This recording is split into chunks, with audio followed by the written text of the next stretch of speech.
Good morning, Misfits. You are tuning into another episode of the Misfit Podcast. Drew, Sherb, Hunter, Ted's behind the cameras, making sure that Sherb is not on the camera too much for the whole episode, Yep, and that all the voices sound velvety. I am peanut buttery able smooth. to be muted easily. Yes, Hunter starts getting inappropriate again. Muted now. Pebblewood is always fired up. Yeah. Oh, I have to go first. Yeah, you do. Because I'm So if you missed... What were you going to say? Well, I was going to say, because I'm a fucking loser. Fuck, I've been a fucking loser for like 99% of them. So for any new listeners, we do the grip test. Because we always forget that we're, like, most people listen on audio when I'm talking to people as if they're watching us right now. We do a grip test at the beginning of every podcast to really set the tone. We play the, I want you to eat 50 hot dogs at once. We get all I want you to eat 50 hot dogs at once. Yep. That's good stuff. And Sherb had come in last place every single week, but then I brought that up, and then I lost him. I got raged. Turbocharged him. So we go losers first, so that means me this time. Typically, if I get over 150, Sherb's in trouble. I don't know, though. Depends on what kind of grip Sherby gets, whether he punches the wall with it, whether he gets I was not feeling strong, but then I... drank a Focus Aid. Had a sip of a Focus Aid, so if I win, I'm going to shout out to Life Aid Bevco. All right. Without further ado. Did your hand just break? I just cracked every knuckle. That was 153.8, which would be a PR for sure, but he got 150 last time. I got 155 last time. No one believes that. I remember it. Specifically, I put it in my diary. It wasn't on camera. Keep an eye on his elbow. I wasn't paying attention to you. 138. Oh, it slipped. What a loser. He slipped. Oh, give her another go, kid. Give her another go. It doesn't count, but you can do it. I hope it's like 115. There you go, 126. I was tired. I'm tired out. Don't train for that. 126. My goodness. 170 casual. Someday, man. One of these days, I'm gonna get it. 170. All right. So we got a little. We got a little. This pound for pound too. Neither of you will ever be in the same stratosphere as me. Oh my god. What's it like weighing 135? Let's go pound for pound on strict press. That's great.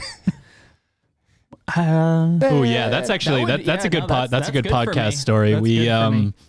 We had CrossFit Total recently, and damn it. Hunter, to his credit, we might have already told this story because we said that you PR'd your back squat. Yeah. But Hunter, with 155 in the rack, walks over with his hands about a foot apart and strict presses 155 without warming his strict press up because he was jazzed up that he had PR'd his other lift, and then proceeded to not make another lift. Not a single. There was he only was one pressing it barely above his head, then sneaking under it and putting it on his back. Yeah.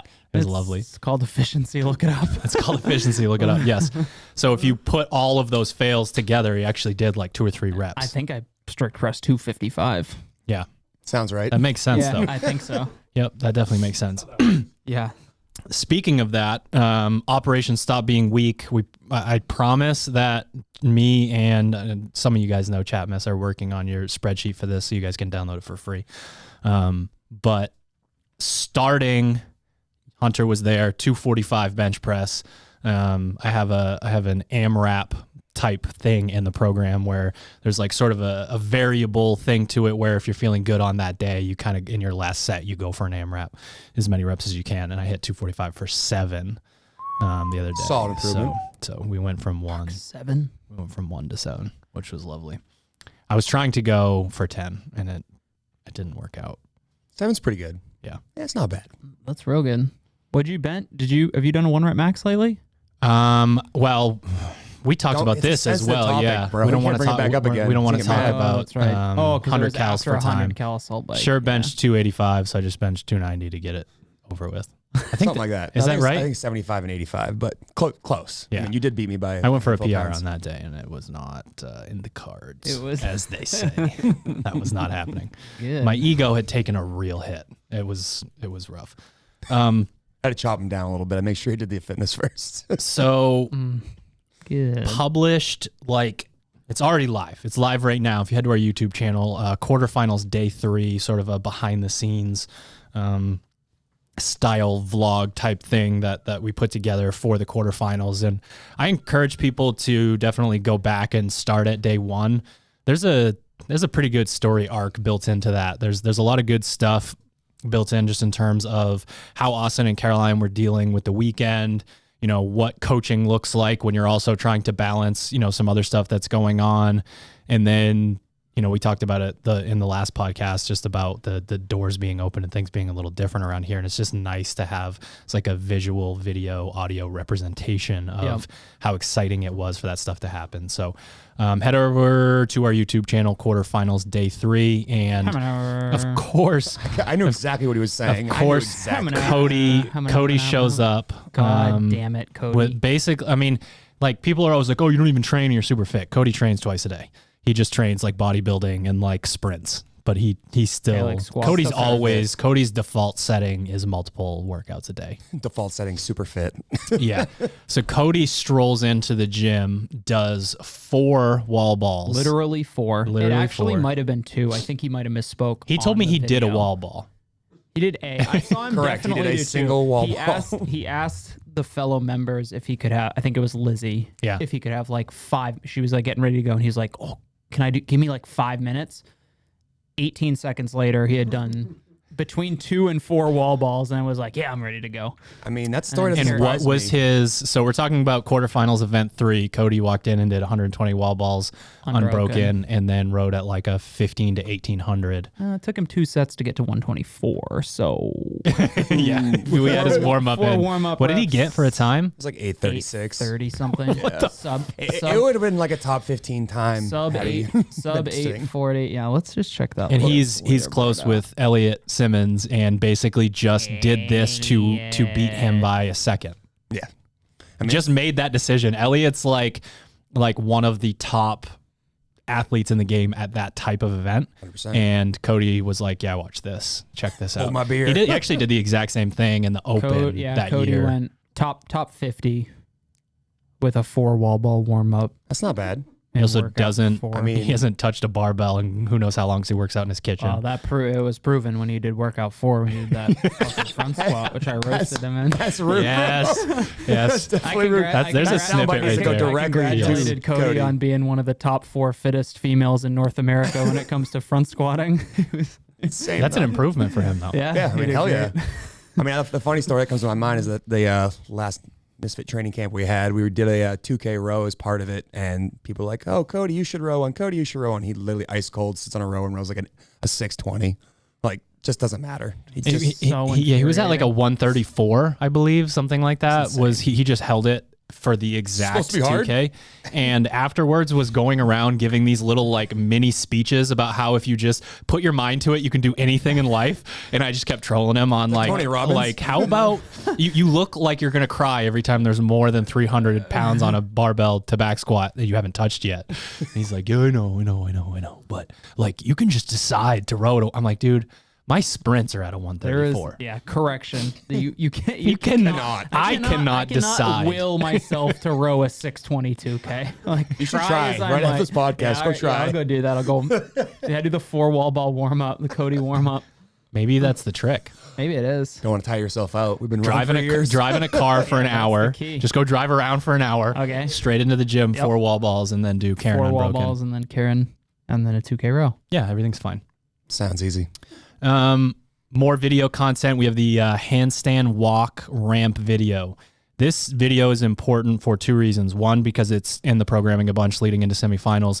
And 2, if you're the type of athlete that cannot make it back and forth over the ramp easily, you are at a massive disadvantage, and all of that work you've done on your engine or your lifts or whatever can be thrown in the trash can. Also a pretty pretty big return on a fairly small investment. If you can already Totally handstand agree. walk, it's Yes. like you spend you're going to spend 10 minutes the first day and you're going to get a little frustrated, and then 10 minutes the next day and it's going to be like, oh, I got up it. Then it very quickly becomes like, Yeah. oh yeah, now I know how to do this. And you definitely want to keep doing it. So it's the type of thing where you're warming It's a up that perishable day. skill. Yeah, you throw the thing out on the floor and you walk back and forth over it once or twice as part of your warm up, and then put it away. Is like the if you don't use it, you lose it kind of vibe when it comes to that.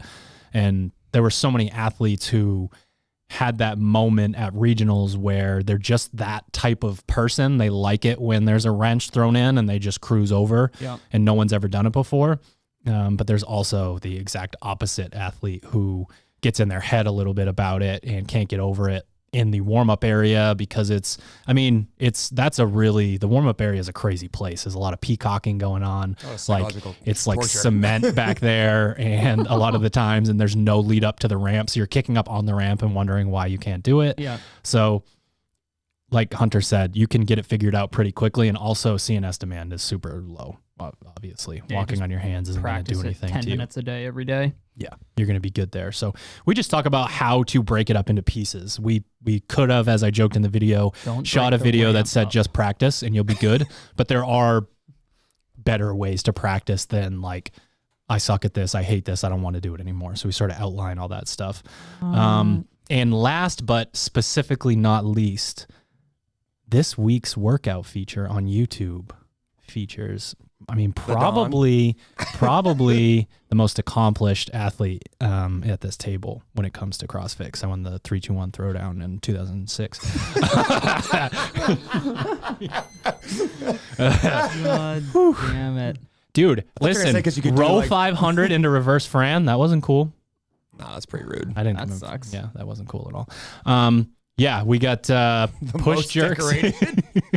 We've got push jerks and burpee muscle ups. Goddamn war hero. Drew V. Sherb.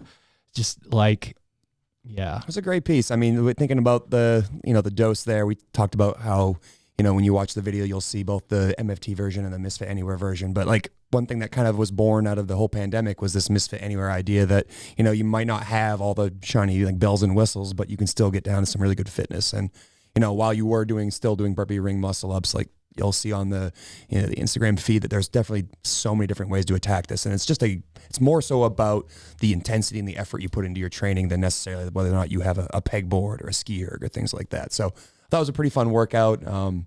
And it definitely has a special touch to it. So if you haven't, hopefully you're starting to like the you're talking about me as the special touch, right? Yeah, for sure. Yeah, that's what I was going for. Right. But the in-WOD lifting and then just this combination of learning how to use your percentage work while also moving some other things is a lot of times a confidence builder for athletes, knowing that they can continue to do and hit percentage work while they're doing some fatigue versus just having it completely isolated away from everything. So I'm a big fan of that style. I also really love shoulder to overhead, heavy shoulder to overhead when there's an incentive for intensity to be brought to the table, because you see a lot of athletes take it out of the rack and because of how heavy it feels, they're not really reacting in the way that you would if you were in a Metcon when you did that. So there's something about multiple people exercising at the same time, 3, 2, 1, go, you take it out of the rack. There's just a little bit more oomph to it when it comes to the shoulder overhead. Like we always joke that, you can't split jerk unless you're, like, I don't know,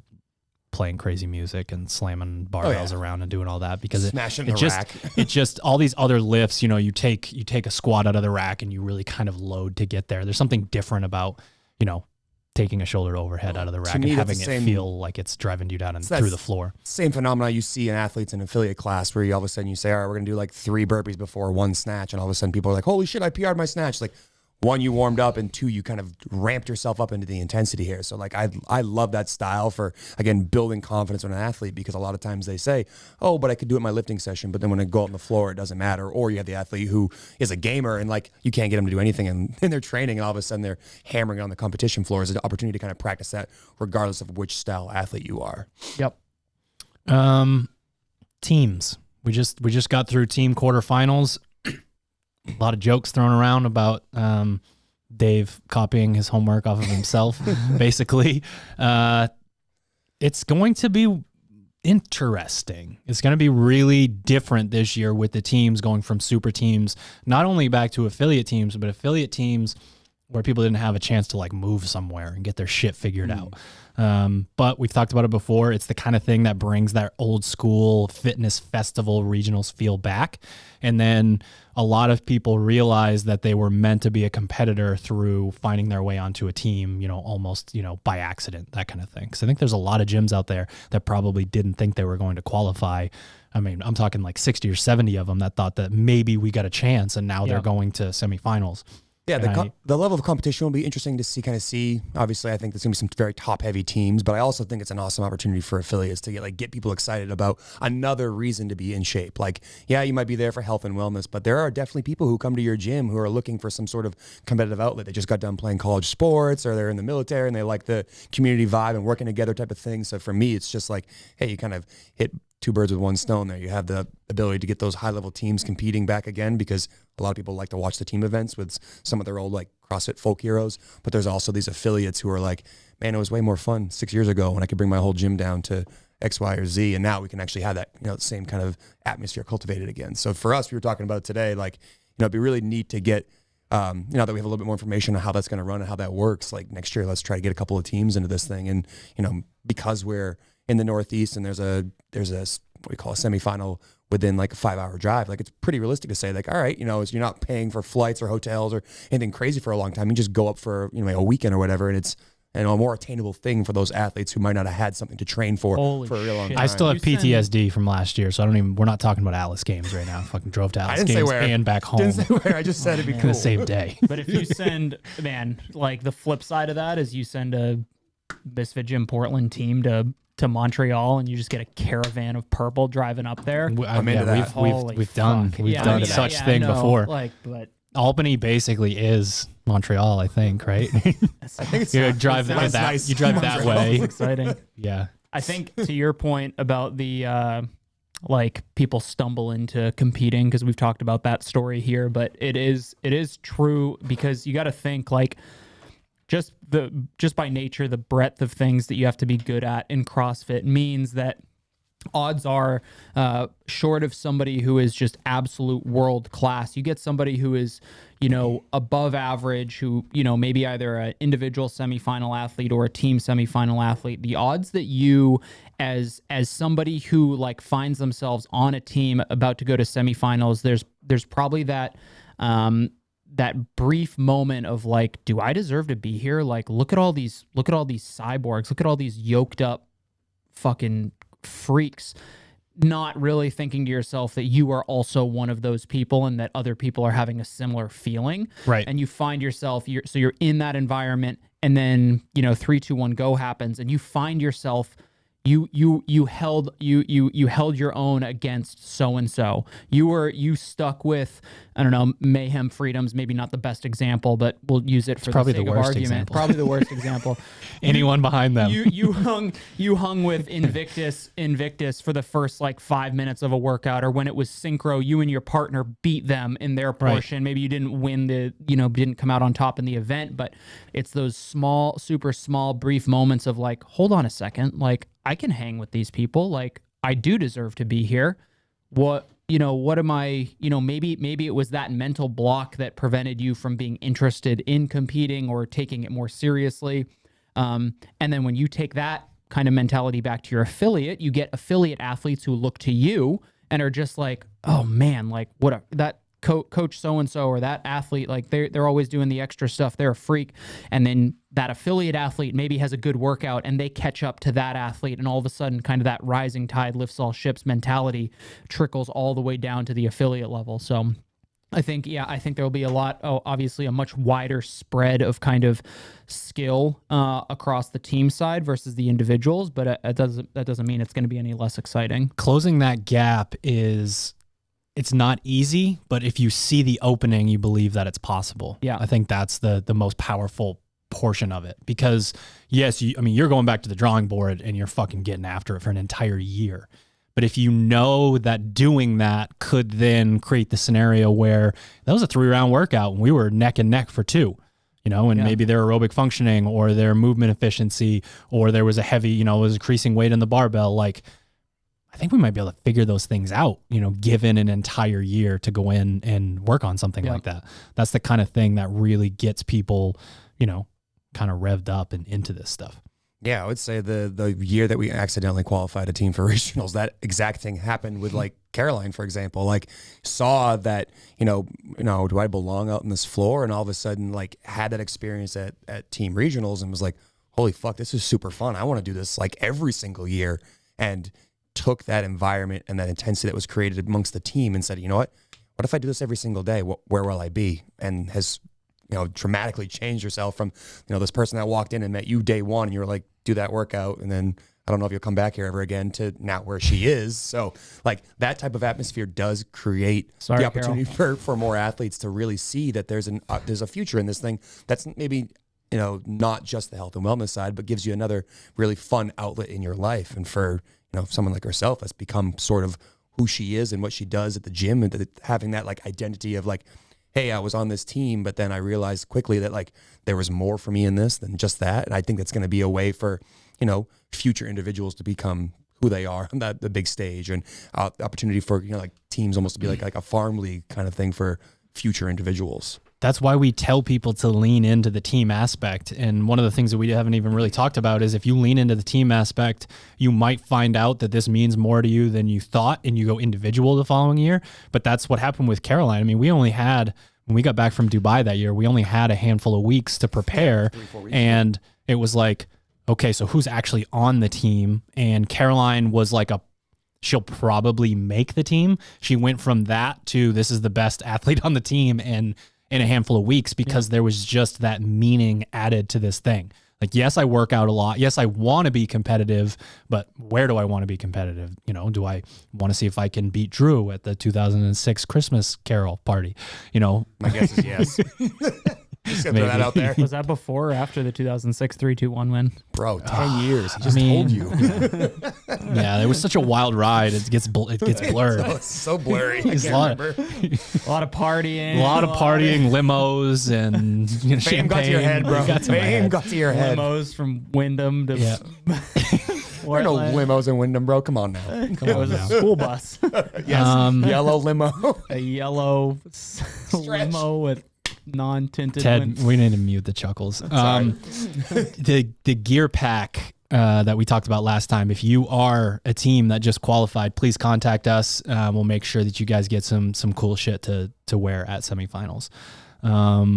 All right, programming, where we're at right now, we still don't find out where the athletes are going until supposedly Wednesday. They're all just going to their own gyms to do it virtually, so... Don't say that. Some event's going to happen. The word on the street... I really hope so. The word on the street is that Wednesday they will find out. So if you are listening to this and you are a semifinals athlete and you're looking at Group 1 versus Group 2, 3, and 4, and trying to figure out on the blog which track you should be following, I would compare your first two choices with how you feel as an athlete.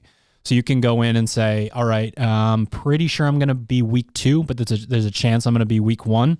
As the week 2 athlete, you would go in and look at all the pieces that you're supposed to do and potentially add the week 1 stuff afterwards. So it'd be like the absolute last thing that you do.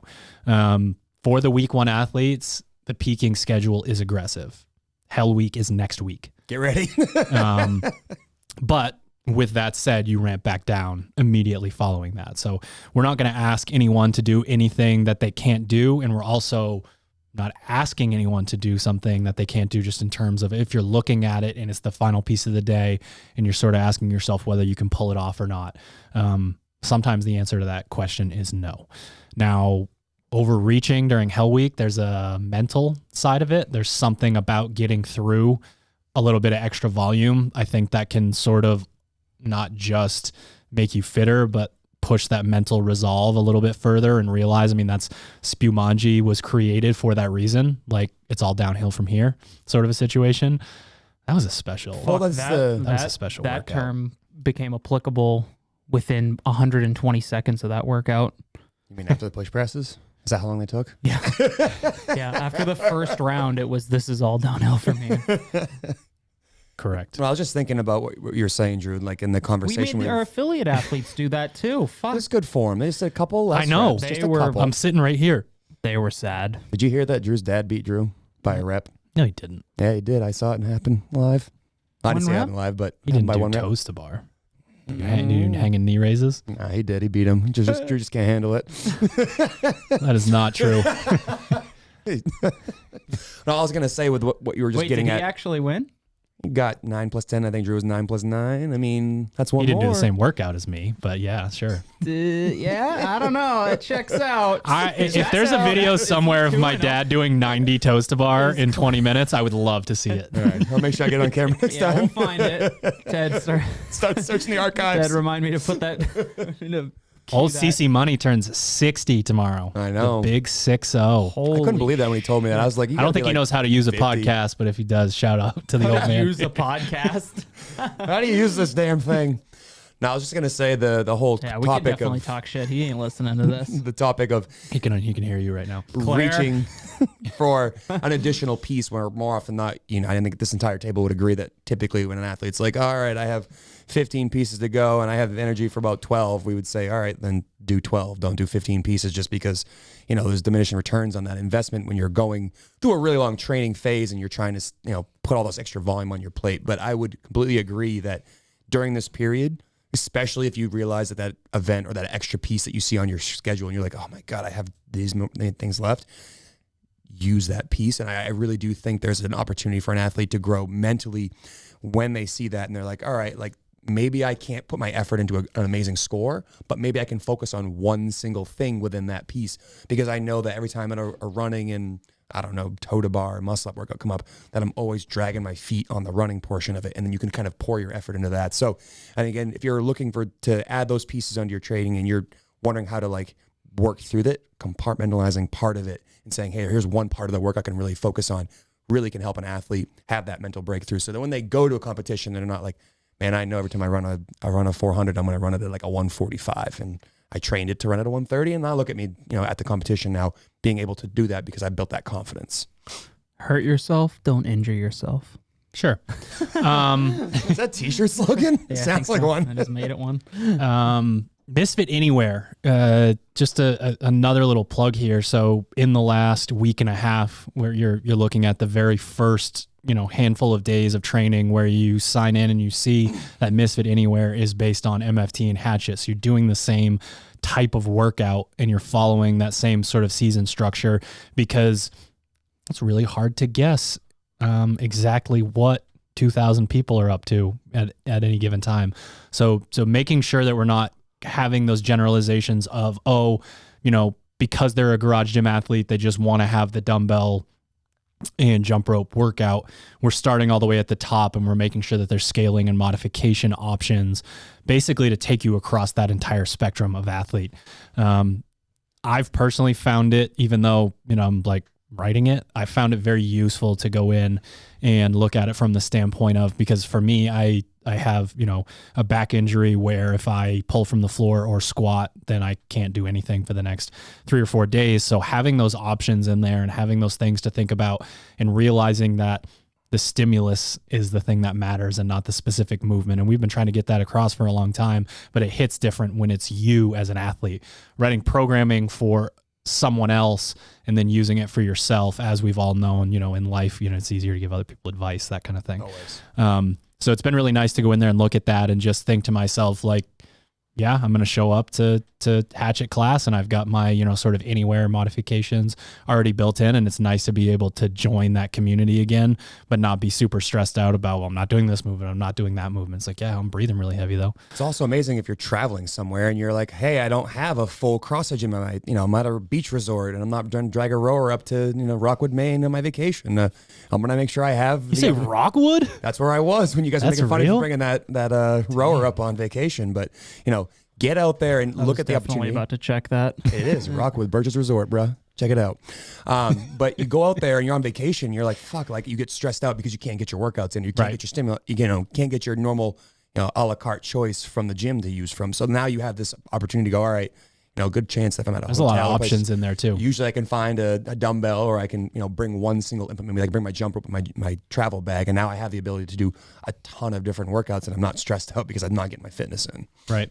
So one of the sort of general ideas that we kicked around for this podcast, it's 3 hours north. It doesn't exist. Was the idea of like the state of the union when it comes to Misfit Athletics. Where are we at? Where are the athletes at? How are we, looking at the quarterfinals and open results, moving forward with that information? And, I sort of wish Ted had a button for they are who we thought they were. I'm sure we can find the Denny Green. But looking back, It's like the Scooby-Doo unmasking at the end. It's like, it was you. But it's the same guy. yeah, it's the same. It's just Castro again holding a jump rope. All right, Misfits, just a quick break for our show sponsors. Hopefully save you a little bit of dough on some great products. We are brought to you by Proper Fuel. You can head to properfuel.co and purchase your complete post-workout nutrition solution, whey protein, creatine, carbohydrate, electrolytes, fenugreek extract, leucine, creatine. Did I say creatine twice? Maybe. I don't think so. What's the last one? Stop it. I may or may not have created the formula, so it's not that impressive that I know what they are. But what I do know is that Himalayan pink salt. I said electrolytes. That's what those are. Nice try. Bro, electrolytes. Anyways, properfuel.co to purchase a jug of Proper Recovery. Every single ingredient that is in there, including the forgotten ingredient that I didn't say, digestive enzymes. Booyah. Boom. Yep, we got that. Included in one jug. You don't have to carry around that crazy hockey bag full of supplements anymore. It's in one jug. It tastes absolutely fantastic. It mixes well, and you can save money on your first jug by using the code word Misfit at properfuel.co. We are also brought to you by Sharpen the Axe. You can head to sharpentheaxeco.com. You can get yourself a pair of the coach's pant. I've actually got some friends reach out to us who are, I love your joggers, I love your joggers, but, coach's pant is that for me. And I'm here to tell you they are the pant for you. Everybody I've heard from says they love the way they fit. They look good in the gym. They look good out the gym. And again, what better way than to have a pant that is ad read. This ad is amazing. It literally does everything that you want. Are you so sassy because you're wearing those cool glasses? Yeah. Well, again, head to sharpentheaxeco.com. Use the code word Kiala to save 10% and to donate 10% of your order to the Kiala Foundation. Like Drew said, I think at some point in this podcast that it was a great organization that helps a lot of really great kids. I say it at the end, but you'll get there. But you'll get there. All right. And lastly, we are, of course, brought to you by ourselves. MisfitAthletics.com or the SugarWOD Marketplace or TeamMisfit.com for your affiliate programming. This whole podcast is essentially about programming, kind of getting it again into the heads of the coaches and the people who write your program. And at the end of the day, we're just trying to communicate how your program works for you and how it could work better for you with a little bit of the knowledge. So start your 2-week free trial at misfitathletics.com or in the SugarWOD Marketplace for your individual programs. Make sure you take a look at the athlete notes, the descriptions. If you're not super familiar with the terminology, we've got a whole page on our website dedicated to exactly how to read and interpret that sort of stuff. Similarly, teammisfit.com for your affiliate programming needs. We apply the exact same kind of general structure and template as far as the stimulus. We put even more detailed coaches notes because we understand you guys are working with a lot of different kind of skill levels of athletes. So we want to make sure that you are set up for success to help those athletes, whether they are quarterfinalists or just coming into the gym. The stimulus matters for them too. We give you all those notes. We apply the same structure to make sure you get the most well-rounded program for your affiliate. So basically anywhere you can find us, you get a 2-week free trial, the SugarWOD Marketplace for affiliate and individuals, or misfitathletics.com and teammisfit.com. Now back to the show. So one of the things that we have done from the very beginning, starting 10 years ago, was if we saw a pattern in Misfits did not do well in the deadlift workout, Misfits did not do well in the long chipper at regionals, the games event, this is, how, certain groups were doing. That's the type of thing where we go in and we look at it and we make adjustments as we go. Now, we have anecdotal evidence to go through, and then one of the, main things that we do to alter the program is pay extremely close attention to our remote coaching athletes. They are all, sort of have those competitive aspirations. So when we lump those people together, the way that statistics works, you're typically going to get a pretty good idea of what's going on there. And looking at this year's quarterfinals, it was unique because the adjustments that we've made in the past, really paid off. There was a lot of continuity with the results going through and athletes, being very well-rounded. And the only, real 2 places that I want to bring up are event 1 I don't think many people in the community, coaches and athletes alike, were aware of the fact that if you wanted to be competitive, like semifinals competitive in this workout, that it was a double under workout. Because we look at such a wide spectrum of athlete, we are looking at, okay, what's the best way to make sure that you can get all your handstand push-ups done, and you can do your kipping handstand push-ups and then go grab the dumbbells and do push press. But the top few hundred athletes were all doing those movements unbroken, right? So now we throw in that many double unders, you know, it was 300 double unders, correct? Yep. You got 300 double unders in that workout, and arms were, you know, pretty jacked up, and that turned into how fast can you do double unders? Well, it's funny, you think about the 50 in one set, you're like, oh, for a high-level competitor, that's a pretty inconsequential amount of double unders. Like, they all do that unbroken, it's 25 seconds, how bad could it be? But then you think about the additive rounds and the built-in rest that's in that workout, and the pump that sets in really separated people who were, you know, like someone like Austin, who doesn't matter if he's doing 50 double unders or 7,000 double unders, he looks the same every single time he uses his jump rope. Whereas, you know, Caroline had a little bit of trouble with that movement, and it did, you know, it played out that way. She started to get pumped out on her shoulders, arms started to drift, maybe one wrist wasn't moving as fast as the other. 10 associated transitions. Yeah, I mean, with the jump rope. There's a ton of time in there that's just not thought of for a lot of people. They're thinking about, all right, I got to do my handstand push-ups unbroken. I got to make sure I hang on to the dumbbells.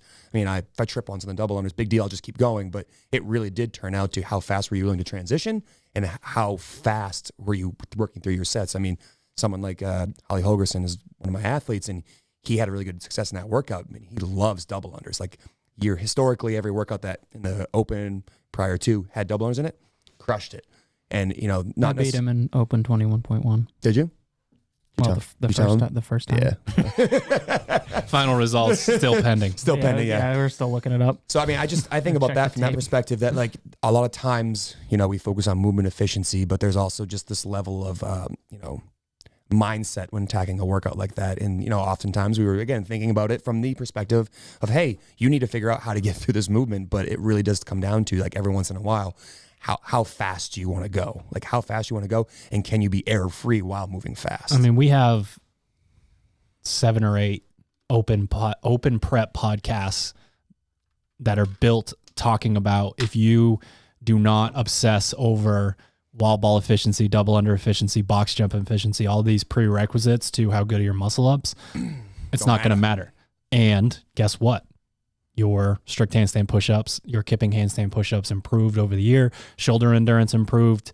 Double unders did not, and you're not going to semifinals.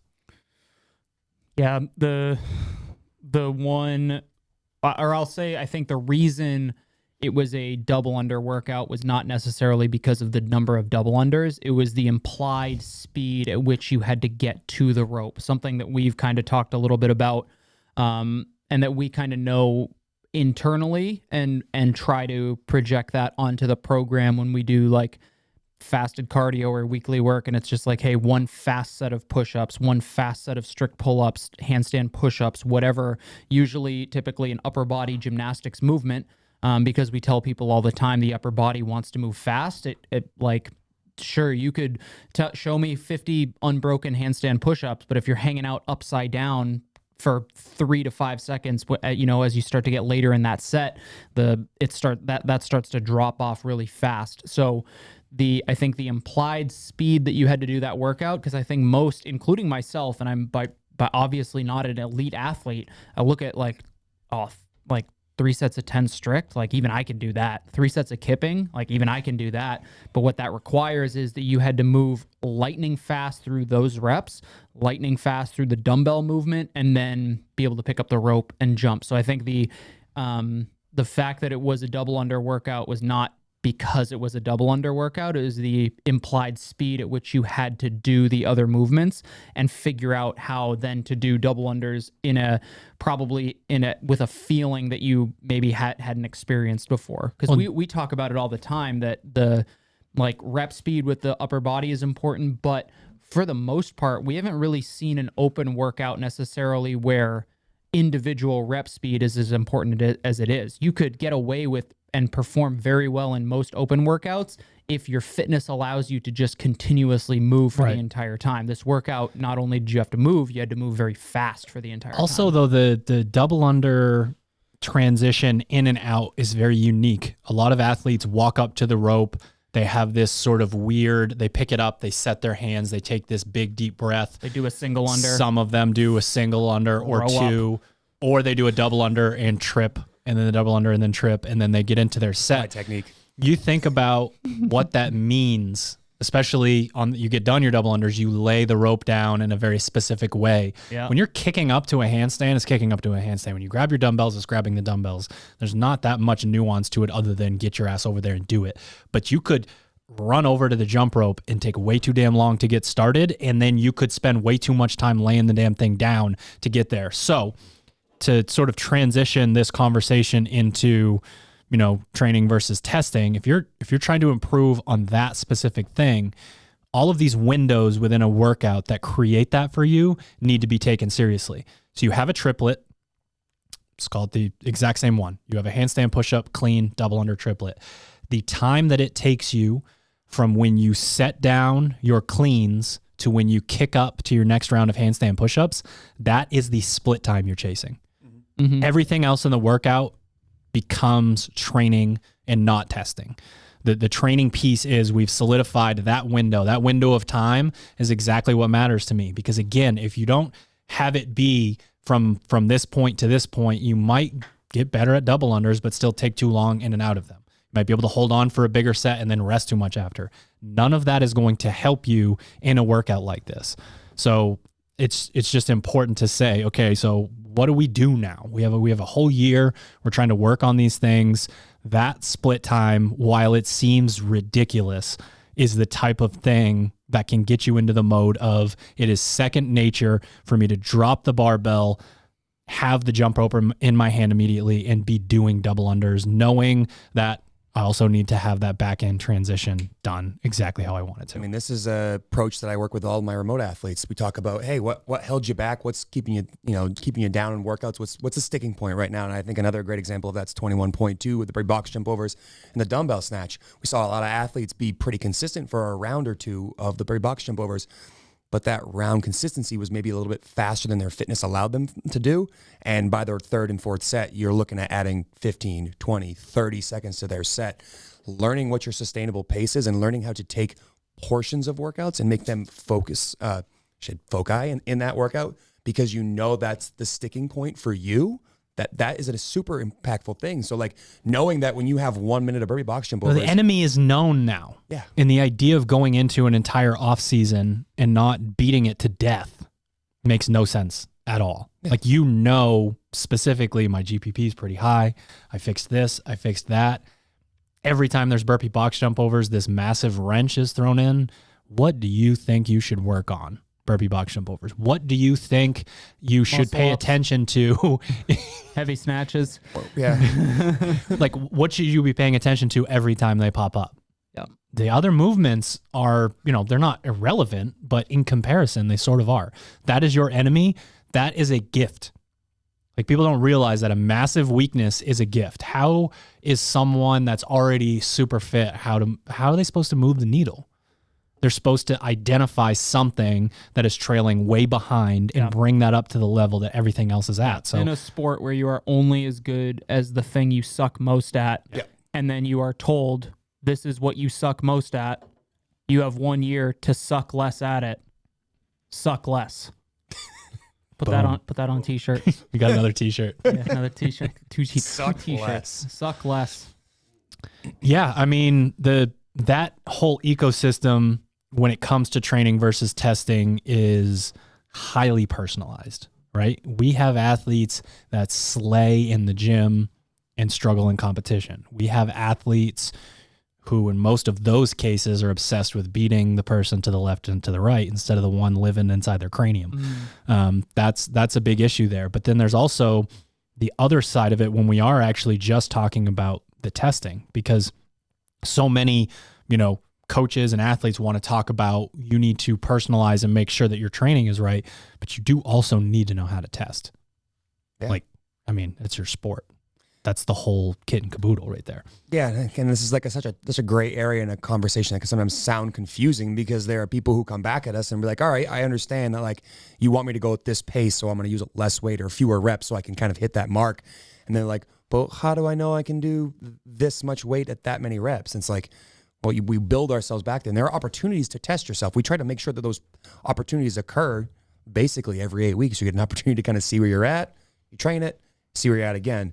That type of information is super important, but if you live in that situation where you're always just trying to do exactly what's on the sheet or what's on the website without any sort of personalization, you're just not doing good training. You're putting yourself up against, this giant mountain and saying, all right, like, I'm going to try to jump up in one jump. It's like, it doesn't happen that way. It's step after step after step. And looking at it from that perspective of, I'm going to get a little bit better today, a little bit better tomorrow, and I'm going to work my way there versus just trying to keep, hitting my head against the wall and hopefully breaking through the concrete. Like, that won't happen. I think so I'm trying to like kind of, I'm thinking of it kind of from both the affiliate athlete side and the competitive athlete side. So for an affiliate athlete, the conversation is, and hopefully, like if you're a coach, whether you're an affiliate coach or an athlete, hopefully you were challenged, pushed, whether it was in the open, more likely the open, and it was like, hey, you're gonna do like, if there's a time to do a workout as prescribed, it's in the open. See where you're at. This is a test. This is intended to probably get you stuck at some point, whether it's because you got time capped in burpee box jump overs, you made it to the bar muscle ups, but you couldn't hack away at any of them or only got very few. That is the purpose of a test. The test is not how badly can we, how well can we see you rolling around on the floor after a workout? Like that might happen, as in 21.2, but the difference is that we are intentionally, or Castro or us, if it's a test and retest week, we are intentionally trying to put you in a position where like you are getting stuck by something. The rest of the time is not necessarily like, so if you're an affiliate athlete, I did 21.2 as prescribed. I used the 50-pound dumbbell because I'm a male athlete. I got time capped. Do I then use the 50-pound dumbbell for the entire year leading up to next year's open? And similar to kind of take that to our, higher level, someone following MFT, like it took me 8 minutes, or, I got time capped in the snatch burpee box jump quarterfinal workout. Do I therefore dedicate all my time and energy do I make sure that I use the prescribed snatch weight in every single workout? Or do I just solely focus on squat snatching for the entire year? And that's not intuitive. The answer to that, is no, of course not. Like you're not going to, you don't try to improve your 1 rep max by putting your 1 rep max on the bar and trying it every day until you do it for a lot of reps.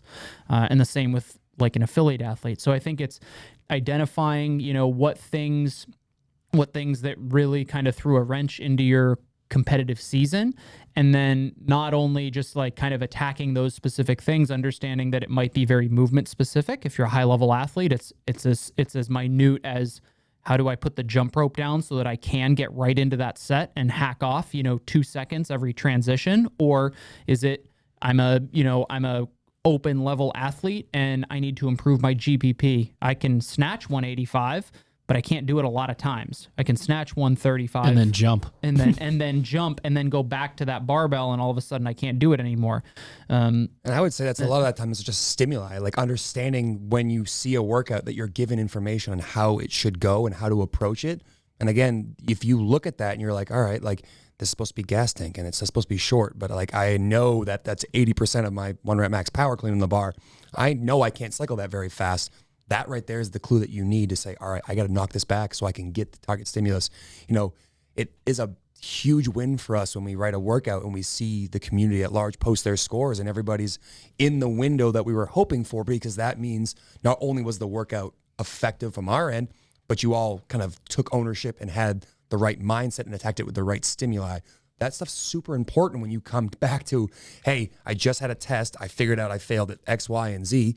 Let me fix X, Y, and Z by working on this or that. Like another great example are people who got frustrated in, I think it was 21.2, the dumbbell thruster toe to bar double under workout. That was lots and lots of rounds. Like a lot of people were like, cool, I did fine for like 5 minutes. And then 20.2. Or yeah, 20.2. And then the last 15 minutes, my rounds went from, 50 seconds to a minute 20.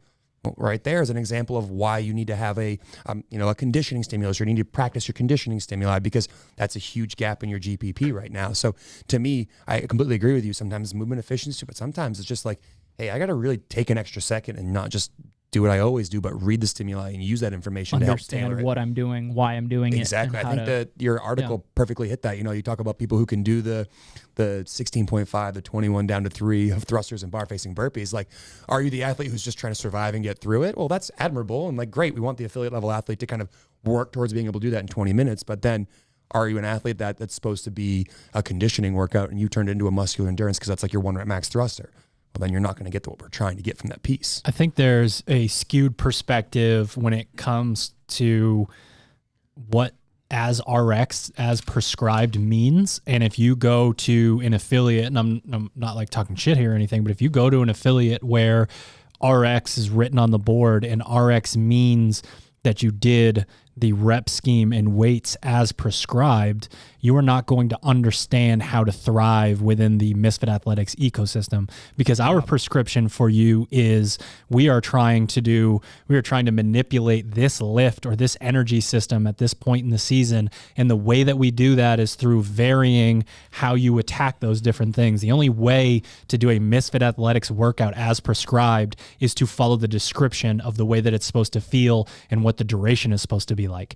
If you are doing the workout as written and you are not hitting as prescribed, you are doing the wrong workout. It is not going to work for you. And I think that for so long the CrossFit community was based on that, because there's nothing wrong with striving to use the weights and be able to perform the reps as other people, but that is a competitive thing, and we are talking about training. And if training takes up 90% of our, lives, when it comes to, moving the needle in the gym, you have to do the workouts the way that they were intended to be done. And that is a feel thing. Yeah, it's funny. Go ahead. I was just going to say, you have to remember that when we put the workout out there, it's not like, oh, this would suck. There is that element, but it's, in our minds, the people writing the program, is we say to ourselves, what like time frame, either what score or what time am I expecting the best athletes to do this, or not even the best, the people that we want to be doing this program, what is the time that they're going to get on this? Okay, let's put the weight, let's make sure the weight reflects the ability for them to get that time, and therefore that stimulus and that energy system adaptation. The single best way that you can personalize the Misfit Athletics programming is not weakness templates. It's not choosing the correct extra piece. It's reading the description, reading the stimulus, and tweaking the individual workout to match your fitness level so that you can achieve the desired stimulus. Scale, like it's hilarious because I talk to affiliate athletes about personalization. Scaling, like if you went to a personal trainer and you just and they told you, hey, I'm giving you the same program that Drew is paying me $40 an hour for, you'd be like, what the fuck? Like, what do you mean? What am I paying you for? It's like, affiliate athlete. What am I paying you for? Like, I just wrote the affiliate athletes. Yeah, I wrote affiliate athlete. Is just like, so what I'm gonna do the workout that's up on the board. It's like, okay, well that workout might not have been written specifically with you in mind. Here's what I'm gonna do. I'm gonna scale this. I am going to give you personal training. I'm going to write you a workout. I am going to write you a specific workout that will benefit you the most. What makes you think that the workout that is up on the board for 150 members is exactly appropriate for you specifically based on your strengths and weaknesses and fitness level? Right. Like, modifying those things is the ultimate way to personalize your program. To me, it just feels like the kind of going back to CrossFit's like roots of the, evidence-based fitness, and it's very objective. Here's a number. You could either do this weight or you can't do this weight. Here's the time you're supposed to get or the score you're supposed to get. And unfortunately, that put it in people's minds that like, you're a failure if you don't do it exactly like it's written. But I would argue, and I think you guys would all agree, that the failure comes from not accepting the fact that like this journey is very personal, and a lot of the things that you're trying to achieve are subjective. We talk with high-level athletes that sometimes you're not going to feel like you're PRing or getting better until you have one of those days where you go in and all of a sudden the legless rope climbs were a little bit easier today. Or all of a sudden, like you ran the same split on your 400 that you always run, but it felt easier today. So I do think there's some element of like people feeling much more comfortable with things being black or white or yes or no versus like kind of trying to suss out what they got from it without it being a very concrete, like in your face type of, yes or no type of answer. Yeah. I mean, every single Misfit Athletics training piece starts with how long is it going to be? How is it scored? What's it going to feel like? And how many movements are in it? That we use different tools to get to that point, but that acronym at the top of every piece is what matters to us as coaches. We have the variance that comes through and how many movements you're attacking in any given piece. When it comes to the bitch work, we're talking about different energy systems, and each machine and each, rounds and reps and all that, those are just tools to achieve that stimulus. We don't work in the other direction. We don't write random workouts. We don't write a bunch of random workouts and then say, okay, this goes here. And I think that might be like 12 minutes. So do we have one off to the side here that's 4 that we can put over? Like that sort of thing is not. That would be a fucking nightmare. That is not going to achieve. A programming meeting that was like that. That is not going to achieve any sort of well-rounded macro level view of what we're trying to do. So once you take in the fact that we are just using these things as tools to achieve that stimulus, then you can start to realize like, hey, it doesn't matter if I do 5 muscle ups instead of 7. Like, you're probably going to be breathing heavier than the person that's standing around. And one of the main reasons why we have the leaderboard in the app and why we encourage people to either use that or SugarWOD is because if you're, signing into these things and always noticing that you're 5, 10, 15 minutes away from people on workouts day after day after day, guess what? We wrote the Hatchet program for you so you could, claim your, take your intensity back, take back over what got you excited to be a competitor in the first place, and then go back to MFT and see if you're, really sort of checking those boxes off.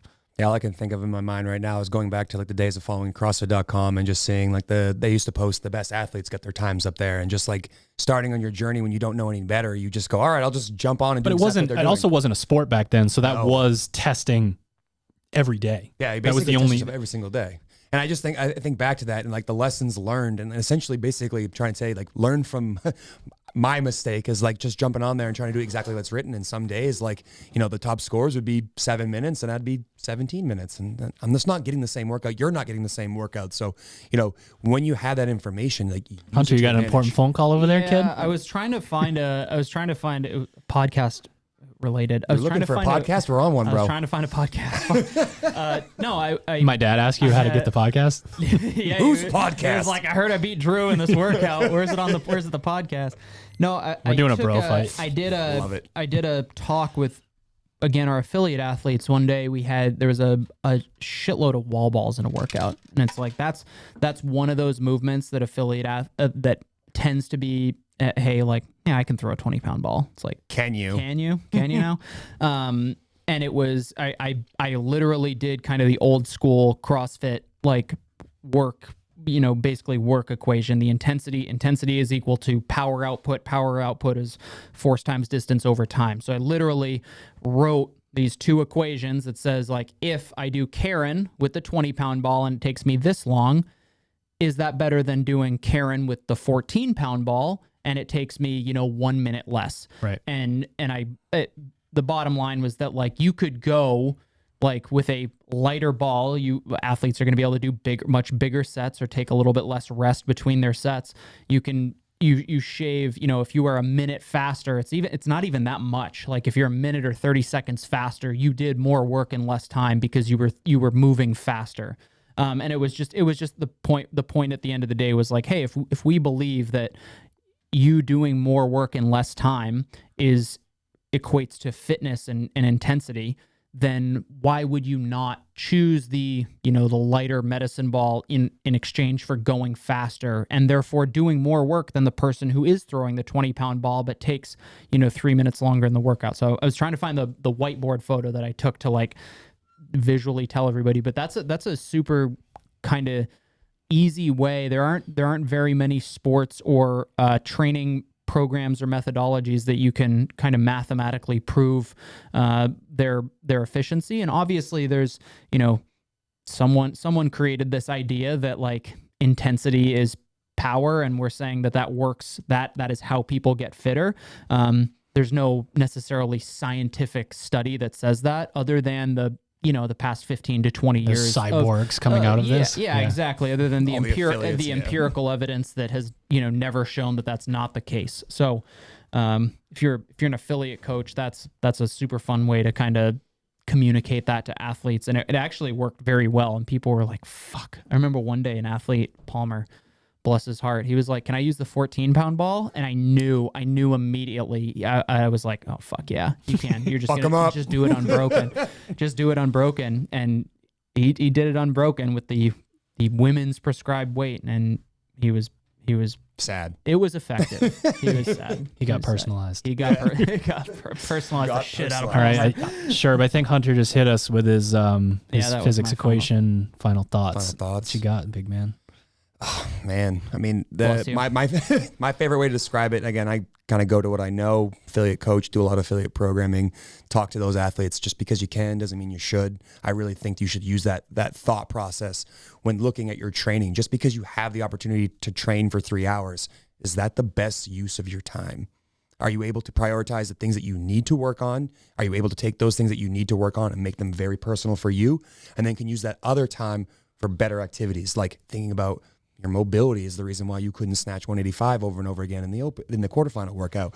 Or are you doing what you need to do from the stress side so that your body's able to perform at the highest level and recover while you're sleeping? So for me, I really want an athlete to think about what is the best and most economical use of their time, and that's where they're going to see the most growth. I mean, we see athletes who routinely come to our affiliate classes who work out for no more than an hour a day crush PRs, have the best season they've ever had, be fitter than they've ever been, and they're not doing extra pieces, mostly because we can't accommodate right now with our COVID situation. But like, you'd think that in a year and a half where you couldn't have all this free open gym time and all this time to do whatever you want, that you would see athletes who really weren't getting any better. But we've seen the exact opposite, because intensity is what matters. Literally every single person at the gym who qualified for the AGOQ or quarterfinals, except for Austin and Caroline, do nothing more than CrossFit class, or our hatchet class. Just proof in the pudding right there that intensity is what matters, not volume. Yeah, my final thoughts are sort of surround the idea that you get so many different opportunities to learn about yourself throughout the course of the year. You got to take notes when you're training so that you can improve. But there's a massive magnifying glass on that idea when it comes to competition. The best athletes in the world are either asking themselves after a competition, why didn't I win, or why didn't I win by more? I'm talking every single athlete that is worth a damn in the sport thinks about this stuff, and it doesn't matter whether they won or lost. And that goes back to the idea of, if you haven't figured it out yet, we're never going to be done. There is no end point. We're always working on this stuff. We're always trying to improve.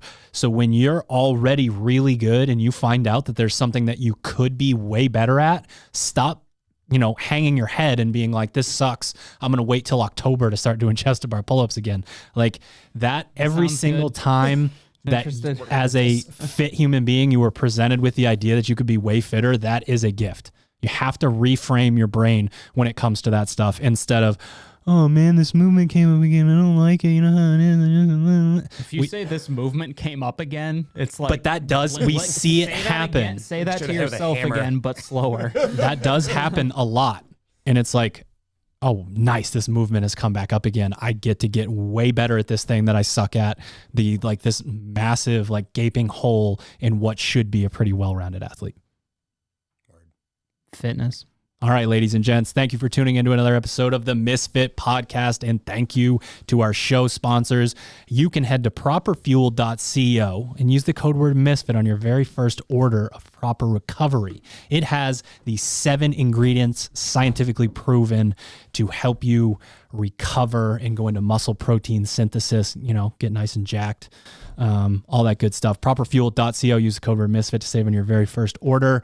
We're also brought to you by Sharpen the Axe. You can head to sharpentheaxecode.com and use the code word Keala, Keala, to save 10% on your order and donate 10% to the Keala Foundation. Head to their website and check out why you should use that code. Very, very amazing organization. And last but not least, we are brought to you by Misfit Athletics and Team Misfit. You can head to misfitathletics.com or teammisfit.com and try our programming that we've been talking about this whole time, or our affiliate programming, 2 weeks for free, also available in the SugarWOD marketplace. And as always, I'm at Misfit Coach on Instagram. Slide into those DMs. Let me know what you thought of the episode and what you would like to hear next. We'll see you next week. Bye.